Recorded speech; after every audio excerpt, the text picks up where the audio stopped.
Dear students, we are going to start questions. The first question is, why is the conversion of ethanol to ethanoic acid an oxidation reaction? Question ये है कि क्यों आपका जो ethanol का conversion है, ethanol बोले तो C2H5OH, it is the formula of ethanol, ठीक है. It is also called ethyl alcohol, ठीक है.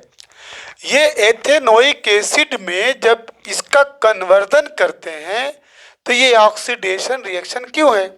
और oxidation reaction is that reaction in which oxygen is added. Addition of oxygen is called oxidation and removal of oxygen is called reduction. तो क्यों ethanol का conversion जब ethanoic acid को क्या करेंगे? CH3CH2 बोलिए, CH3COOH, ये आपका एथेनोइक एसिड है, एथेनोइक एसिड. तो क्यों ऑक्सीडेशन रिएक्शन है? कंफर्म हो गया. आइए इसका जवाब देखते हैं. आंसर ये है ना, because addition of oxygen to a substance, जब किसी सबस्टेंस में ऑक्सीजन ऐड होता है, ऑक्सीजन जुड़ जाता है, तो इज कॉल्ड ऑक्सीडेशन. उसे क्या कहते हैं? ऑक्सीडेशन कहते हैं. यहाँ पे O2 is added to ethanol. O2 को ऐड किया जाता है किसमें? एथेनॉल में. C2H5 हो जाए, देख रहे हैं ना, ये एथेनॉल है. CH3CH2OH में ऑक्सीजन को ऐड कर रहे हैं. तो by oxidising agent, oxidising agent, यहाँ पे ऑक्सीडाइजिंग एजेंट है बच्चों, ये KMNO4, KMNO4 या K2Cr2O7, पोटेशियम डाइक्रोमेट, ये पोटेशियम परमैग्नेट, पोटेशियम परमैग्नेट और पोटेशियम डाइक्रोमेट, ये ऑक्सीडाइजिंग एजेंट जैसे KMNO4 या K2R2O7. तो इस वजह से ये जो है क्या आपका बना CH3COOH, इसको क्या बोलते हैं? Acetic acid. Okay, ethanoic acid, ये क्या है? Ethanoic acid. तो वजह यही है, बस आप लिख देंगे कि एडिशन ऑफ ऑक्सीजन, जब हम ऑक्सीजन ऐड करते हैं किसी भी सब्सटेंस में तो क्या कहलाता है? ऑक्सीडेशन रिएक्शन कहलाता है. क्लियर हो गया? अब आइए question number second. A mixture of oxygen and ethyne, ethyne है, क्या है? एथाइन.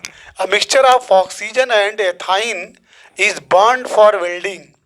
मतलब वेल्डिंग करने के लिए जब हम किसी एक पार्ट को दूसरे पार्ट में ऐड करते हैं, जोड़ते हैं, ठीक है, जब वेल्डिंग करते हैं तो ऑक्सीजन और एथाइन का जो मिक्सचर है इज बर्न, तो क्या होता है? जलता है. तो कैन यू टेल, क्या आप बतला सकते हैं कि why a mixture of ethyne and air is not use? तो उसमें ऑक्सीजन की जगह पे अगर हम एयर का इस्तेमाल करें तो ऐसा क्यों नहीं किया जाता?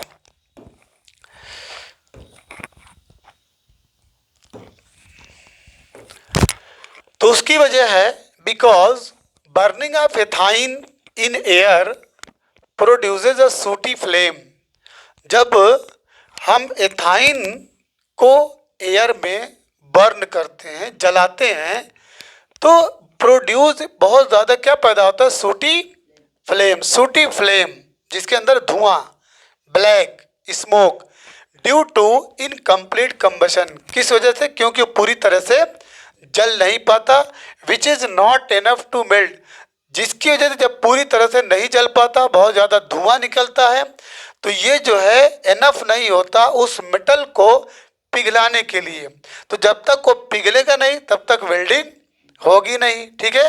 तो यही रीज़न लिखिएगा कि burning of ethyne in air ये प्रोड्यूसेस अ सूटी फ्लेम. ठीक है, जब हम इथाइन को एयर में जलाते हैं तो ये बहुत ज़्यादा सूटी फ्लेम देता है, जिसकी वजह से किसकी वजह से? इनकम्प्लीट कंबशन, वो पूरी तरीके से जल नहीं पाता, जिसकी वजह से वो उस मेटल को पिघलाने के लिए काफ़ी नहीं होता फॉर वेल्डिंग के लिए। क्लियर? आइए अब इसके बाद पढ़ेंगे some important carbon compounds, ethanol and ethanoic acid. तो many carbon compounds are invaluable to us. बहुत सारे जो कार्बन कंपाउंड्स हैं वो हमारे लिए वैल्यूएबल नहीं है, बहुत ज़्यादा लाभदायक नहीं है, इनवैल्यूएबल हैं। But here we shall study, लेकिन फिर भी यहाँ पे हम स्टडी करेंगे the properties of two commercially important compound. दो का तो हम पढ़ेंगे जो कॉमर्शियली, ठीक है, बहुत ही आम, कॉमर्शियली जानते हैं, ठीक है, बिजनेस पर्पस से, ठीक है, प्रॉफिट के पर्पस से, ठीक है, यूज के पर्पस से, उसको हम पढ़ेंगे। वो कौन कौन है? एथेनॉल है एंड एथेनोइक एसिड है। एथेनॉल वही C2H5 हो जाए और एथेनोइक एसिड वही CH3CH2 CH3COOH। ये आपका एथेनॉल,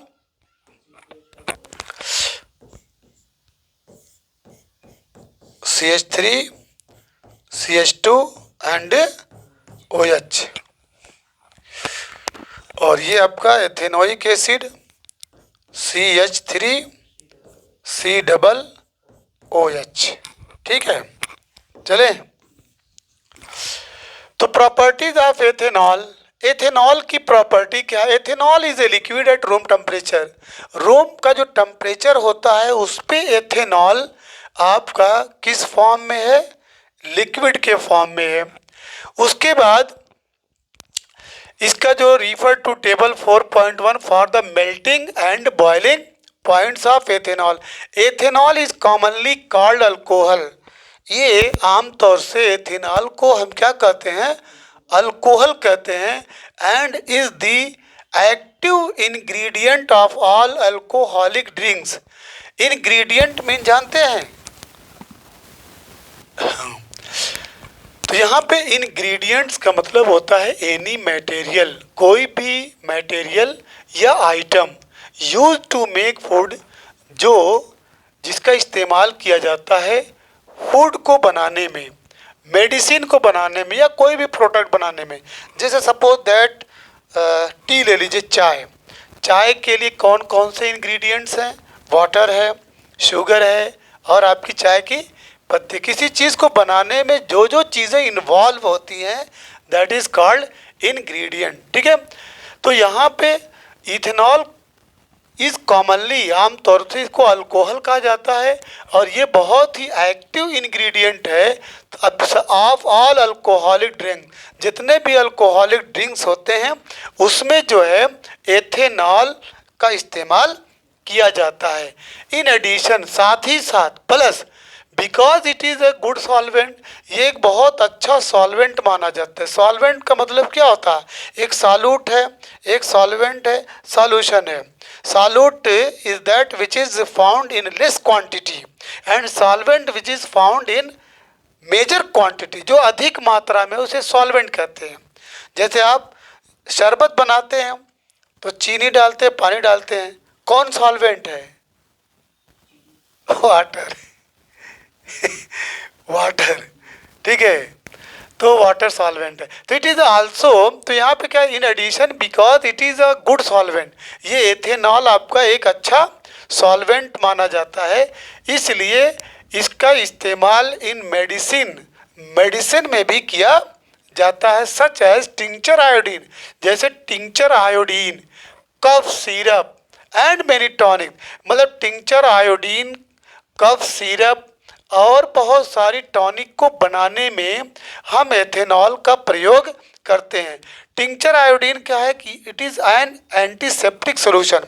ये एक एंटीसेप्टिक सॉल्यूशन होता है, किसका? आयोडीन का, ऑफ आयोडीन, जिसको हम डिसॉल्व करते हैं, घोलते हैं, किसमें? अल्कोहल में। इसका इस्तेमाल किया जाता है टू किल जर्म से, जर्म को मारने में। जो स्किन पे जो जर्म्स आते हैं, ठीक है, बैक्टीरिया, ठीक है, उसको ख़त्म करने में इसका इस्तेमाल किया जाता है। किसका? टिंचर आयोडीन का।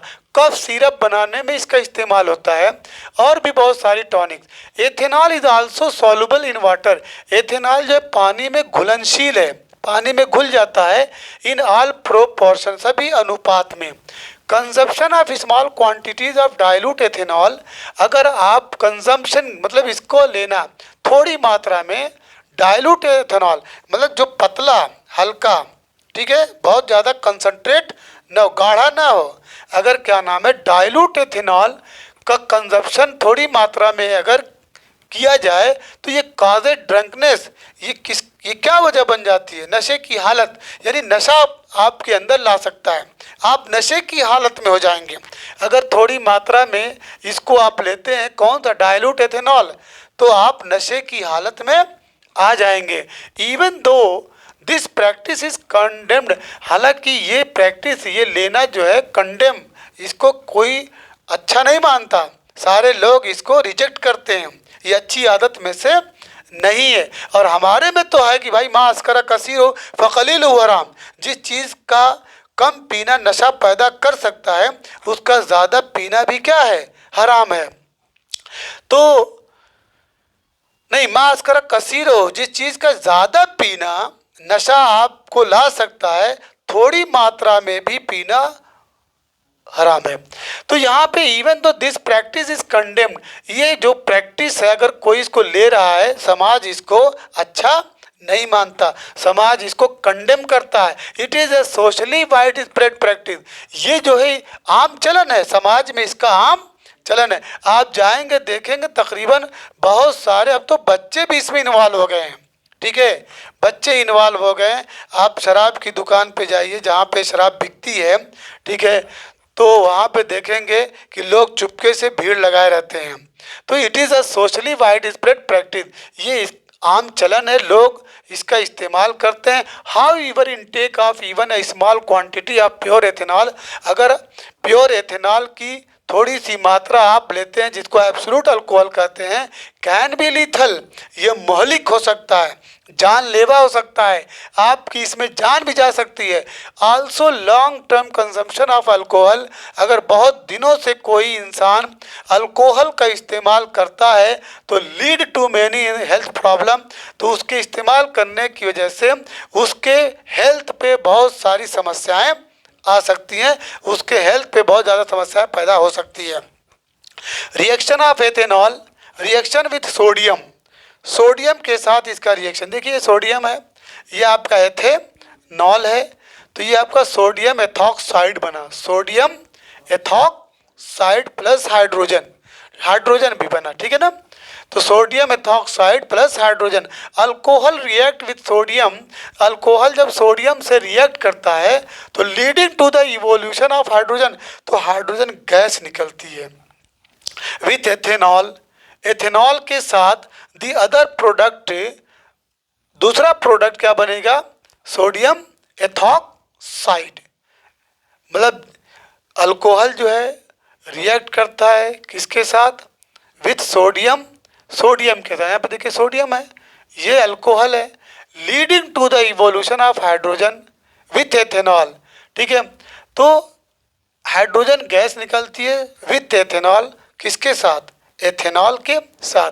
दी other product is sodium oxide, दूसरा जो प्रोडक्ट है, दूसरे प्रोडक्ट का नाम क्या है? Sodium ethoxide. Can you recall which other substances produce hydrogen on reacting with metal, क्या आप याद कर सकते हैं, आपको याद है कि कौन सा दूसरा सब्सटेंस है जो आप मेटल के साथ रिएक्ट कराएं तो हाइड्रोजन गैस निकलेगी? HCl है और सल्फ्यूरिक एसिड है, ठीक है, जिंक सल्फेट है, इसका जब आप रिएक्शन कराएंगे तो हाइड्रोजन गैस निकलेगी। क्लियर? तो यस आई कैन रिकॉल, ठीक है, other substances produce hydrogen, suppose that H2SO4 plus Zn, हाँ, Zn प्लस H2 SO4, ये जिंक है और ये सल्फ्यूरिक एसिड है, तो ये zinc ZnSO4 plus hydrogen. Clear. अब इस बार reaction to give unsaturated hydrocarbon, reaction to give unsaturated, मतलब रिएक्शन करा रहे हैं तो क्या मिल रहा है, unsaturated hydrocarbon. Heating ethanol at 443 kelvin with excess concentrated sulfuric acid results in the dehydration of ethanol to give ethene, कि जब आप एथेनॉल को हीट करते हैं, एथेनॉल को जब हीट करते हैं इतने टेम्परेचर पे 443 केल्विन पे with access concentrated sulphuric acid, किसके साथ, बहुत ज़्यादा कॉन्क H2SO4 के साथ, तो रिजल्ट क्या मिलता है, रिजल्ट मिलता है dehydration of, in the dehydration of ethanol, ethanol का डिहाइड्रेशन होता है और हो करके मिलता क्या है, एथीन मिलता है, एथीन। तो यहाँ पे देखिए CH3CH2OH, ये आपका क्या एथेनॉल है, ये इसको हीट करते हैं with the presence of conc H2SO4, तो मिला क्या आपका, एथीन मिला plus H2O। The concentrated sulfuric acid can be regarded as dehydrating agent। अब यहाँ पे जो ये कॉन्क H2SO4 है, यानी कंसनट्रेटेड H2SO4 को रिगार्ड किया जाता है, समझा जाता है, माना जाता है एज अ डिहाइड्रेटिंग एजेंट। क्या माना जाता है, डिहाइड्रेटिंग एजेंट, जो क्या करता है, remove water from ethanol, ethanol के अंदर से वाटर को क्या कर देता है, रिमूव कर देता है। अब देखिए यहाँ पे already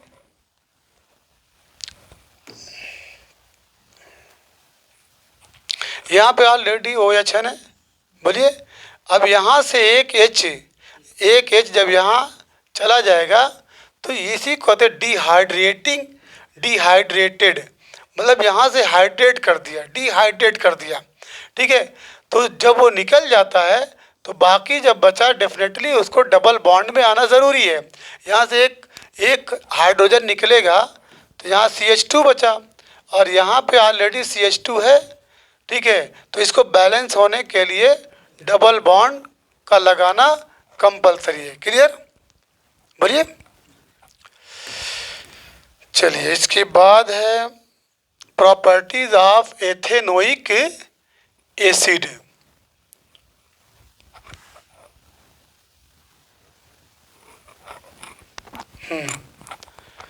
Properties of ethanoic acid. Ethanoic acid is commonly called acetic acid.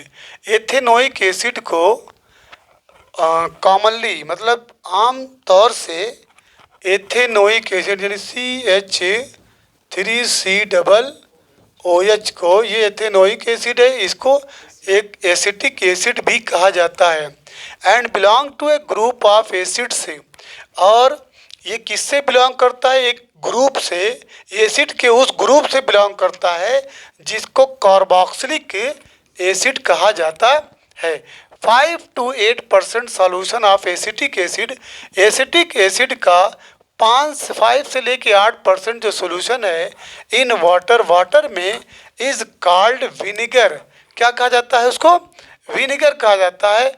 And is used widely as a preservative in pickle, और उसका ज़्यादातर वाइडली यानी बहुत ज़्यादा प्रयोग किया जाता है एज अ प्रिजर्वेटिव, मतलब किसी चीज़ को सुरक्षित रखने में, किसी चीज़ को, ठीक है, प्रिजर्व करने में, मतलब उसको हर चीज़ से बचाने में, सड़ने गलने ख़राब होने से बचाने में इस्तेमाल किए जाते हैं इन पिकल्स, खास तौर से किसमें, पिकल। पिकल मीन अचार, अचार, पिकल मीन अचार। The melting point of pure ethanoic acid is 290 kelvin. जो प्योर एथेनोइक एसिड का मेल्टिंग पॉइंट है वो इतना है। एंड हेंस इट ऑफन फ्रीजेज, और यही वजह है कि ये अक्सर फ्रीज हो जाता है, जम जाता है, ठीक है, ड्यूरिंग विंटर, विंटर के मौसम में जब कोल्ड क्लाइमेट होता है तो इसमें ये क्या हो जाता है, जम जाता है। This give rise to its name glacial acetic acid. इस वजह से इसका नाम तब क्या पड़ जाता है, ग्लेशियल एसिटिक एसिड। कोई पूछ सकता है कि व्हाट इज ग्लेशियल एसिड, तो आप बोलेंगे कि ये जो मेल्टिंग पॉइंट ऑफ प्योर जो एथेनोइक एसिड है वो 290 केल्विन है। और इसीलिए ये जो है विंटर के मौसम में जब क्लाइमेट बहुत कोल्ड होता है तो वो जम जाता है, ठीक है, फ्रीज हो जाता है, जिसकी वजह से इसका नाम क्या पड़ता है, glacial acetic acid. The group of organic compounds called carboxylic acid are obviously characterized by their acidic nature. अब कह रहा है कि ऑर्गेनिक कंपाउंड का जो ग्रुप है जिसको कार्बोक्सिलिक एसिड, चूँकि ऑर्गेनिक कंपाउंड है क्योंकि इसमें कार्बन पाया जाता है, ये obviously characterized by their acidic, इसका जो नेचर है वो कैसा है, एसिडिक है।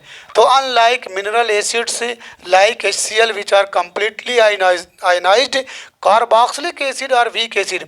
HCl तो आपका स्ट्रांग है लेकिन कार्बोक्सिलिक आपका वीक एसिड है।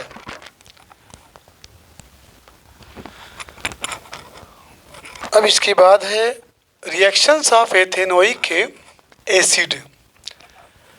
Esterification reaction, esterification reaction, esters are most commonly found by reaction of an acid and an alcohol.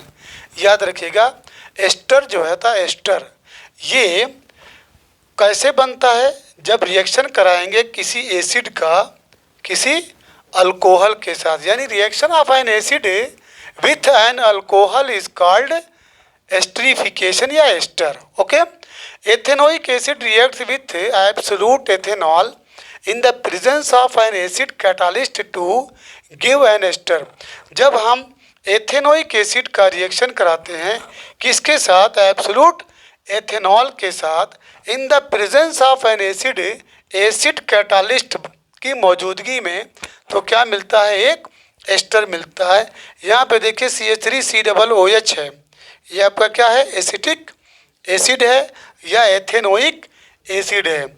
इसका plus ethanol CH3CH2OH, ethanol acid catalyst है, तो क्या बना CH3C डबल बॉन्ड OCH2। अब देखिए एस्टर का जो जनरल फार्मूला है याद रखिएगा, R उसके बाद C double bond O R dash, ये आपका एस्टर का फार्मूला है, ठीक है। R है, C डबल O यहाँ भी रख सकते हैं आप, इसको ऐसे भी लिख सकते हैं R CO O और ये आपका R डैश, ठीक है। आप कोई एग्जाम्पल अगर ले लीजिए, मान लीजिए CH3 C double bond O, ये O और ये मान लीजिए CH3, ठीक है। इसको पढ़ेंगे methyl ethanoate, methyl ethanoate, methyl ethanoate. पहले इसका नाम लेंगे, मेथिल एथेनोएट, मेथिल एथेनोएट। अगर CH3CH2 कर देंगे तो एथिल एथेनोएट। अगर यहाँ पे CH3CH2 यानी like this CH3CH2 C double bond O, ये O और फिर ये CH3, ठीक है। तो ये हो जाएगा एथिल एथेनोएट, कंफर्म। तो यहाँ पे जब आप एथेनोइक एसिड का रिएक्शन अल्कोहल से करा रहे हैं एसिड की प्रेजेंस में, तो आपको एस्टर मिल रहा है प्लस वाटर। तो generally esters are sweet, ester क्या होते हैं, स्वीट स्मेलिंग, इसकी खुशबू बहुत मीठी होती है, अच्छी होती है, बहुत इसकी खुशबू यानी खुशबूदार ये सब्सटेंस है। These are used in making perfumes, इनका इस्तेमाल परफ्यूम्स को बनाने में किया जाता है। एंड एज फ्लेवरिंग एजेंट, और फ्लेवरिंग एजेंट्स के तौर पे। On treating with sodium hydroxide, जब इसका रिएक्शन आप सोडियम हाइड्रोक्साइड से कराएंगे, NaOH सोडियम हाइड्रोक्साइड से कराएंगे, विच इज़ एन एल्कली, जो आपका क्या है, एल्कली है, तो the ester is converted back to alcohol, तो वो एस्टर जो है फिर अल्कोहल की तरफ कन्वर्ट हो जाता है। And sodium salt of carboxylic acid, और क्या देगा, कार्बोक्सिलिक एसिड का sodium salt. This reaction is known as, इस रिएक्शन को किस नाम से जाना जाता है, saponification because it is used in the preparation of soap, क्योंकि इसका इस्तेमाल सोप को तैयार करने में, साबुन को बनाने में किया जाता है। सोप्स आर सोडियम और पोटेशियम साल्ट, सोप्स होते क्या हैं, ये सोडियम या पोटेशियम यानी NaRK, इसके साल्ट होते हैं। लॉन्ग चेन और कार्बोक्सिलिक एसिड, किसका, कार्बोक्सिलिक एसिड की एक लंबी चेन, उसी का साल्ट होता है सोडियम या पोटेशियम। क्लियर, जो आगे हम पढ़ेंगे। यहाँ पे देखिए CH3COOC2H5 सोडियम हाइड्रोक्साइड, तो मिला क्या, C2H5OH ethyl alcohol plus CH3COO sodium acetate, ये क्या है, सोडियम एसीटेट, और ये क्या है, CH3 एथेनोएट है, यही तो है एथेनोएट। हाँ, रिएक्शन विथ अ बेस, जब बेस के साथ रिएक्शन करते हैं, like mineral acid, ethanoic acid react with a base such as sodium hydroxide to give a salt sodium ethanoate और commonly called sodium acetate and water, NaOH plus CH3COOH, तो CH3COO sodium acetate plus water. फिर उसके बाद how does ethanoic acid react with carbonates and hydrogen carbonates, ठीक है, कैसे जो है एथेनोइक एसिड रिएक्ट करता है कार्बोनेट के साथ और हाइड्रोजन कार्बोनेट के साथ। Let's perform an activity to find out. Reaction with carbonates and hydrogen carbonates, ethanoic acid react with carbonates and hydrogen carbonate to give rise to salt, carbon dioxide and water. यहाँ पे देखिए CH3COOH, ये क्या है, CH3COOH acetic acid या ethanoic acid, किससे reaction करा रहे हैं, सोडियम कार्बोनेट के साथ, CH3COON, ये सोडियम क्या मिला, acetate plus water plus carbon dioxide, CH3COOH plus NaHCO3, ये सोडियम हाइड्रोजन कार्बोनेट है, इसको सोडियम बाई कार्बोनेट भी बोलते हैं। तो CH3COON plus H2O plus CO2, ये याद रखिएगा कि जब कार्बोनेट के साथ रिएक्शन कराते हैं, ठीक है, या हाइड्रोजन कार्बोनेट के साथ, तो एथेनोइक एसिड क्या देता है आपका, salt carbon dioxide to water, यानी ये आपका सोडियम एसीटेट, वाटर और कार्बन डाइऑक्साइड, ये आप याद रखिएगा। फिर कल हम पढ़ेंगे, ठीक है, इसके क्वेश्चन, फिर सोप एंड डिटर्जेंट।